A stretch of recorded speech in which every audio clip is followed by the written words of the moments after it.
Hey, what's up guys? This is Anthony from AnthonysCustoms, and for this review, we are looking at the SH Figuarts Kinnikuman Original Color Edition figure, which is almost identical to the one we looked at a long time ago, but this one is in the original color version. So let's go ahead and get this guy off the stand and take a closer look. This guy stands just about 6¼ inches, which makes him roughly about 16 centimeters. And we're going to go kind of quickly through this because it's a fairly basic figure and we have looked at this figure essentially before. Now the paint on this guy is uniform everywhere. The molded plastic is almost completely all painted, so that does help to keep the uniformity.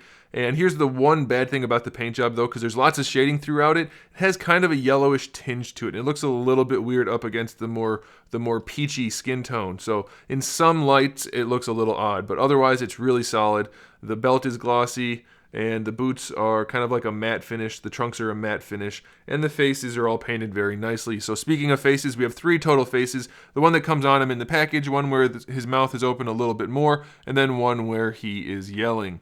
And we only have a total of 4 different hands. We have the 2 fist hands that come on him in the package, and then 2 hinged hands. So I do remember there being 2 more on the original version. I could be wrong about that though.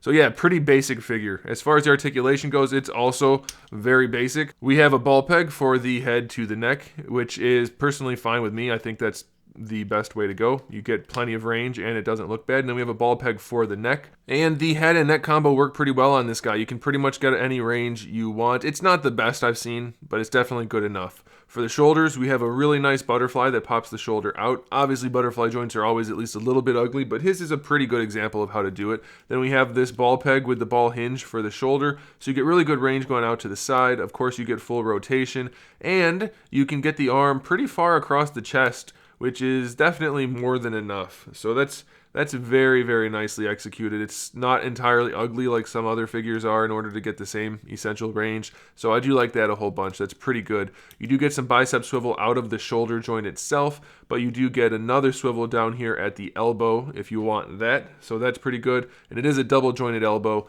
Definitely not the best looking because it's very mechanical in here and you kind of have this weird cap, but otherwise it's really solid. You have a ball hinge for the wrist, which is always good.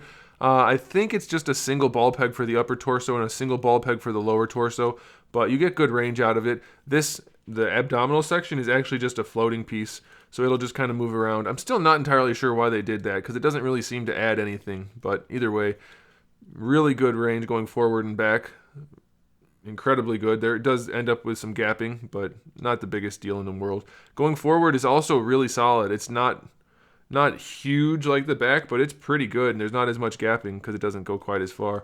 And going to the sides, definitely a little bit more limited, but really nice forward and back motion. For the hips, you can get them almost all the way out to the side, basically the splits, so that's really good. And then of course you do have the hinge, which is just not really necessary. I'm not sure why we have that, because the way they sculpted the triangle shape for the trunks, it's going to fling the leg out to the side either way. You can't really do too much about that other than, because you have a ball peg where that socket meets the thigh, you can kind of do that. See how I'm pulling it out to the side? If you do that and then bring the leg forward, you can keep the leg square this way. So you can do that, but it gives them a really big hip and butt area, so that's up to you. But that does show you have your ball peg in there, and then another ball peg out here with your thigh swivel. So plenty of options there. Double jointed knee, which looks okay up here, not good at all down here. And then you do have that swivel, which I just think is silly. It doesn't really need to be there. And for the ankles, I'll show you on this side, we have essentially just a really, really great ball hinge. Full range for whatever you want to do.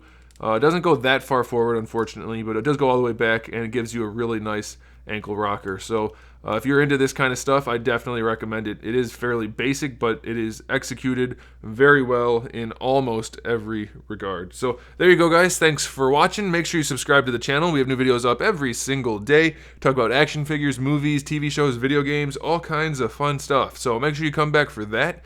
Give the video a thumbs up if you liked it. And in the meantime, keep collecting.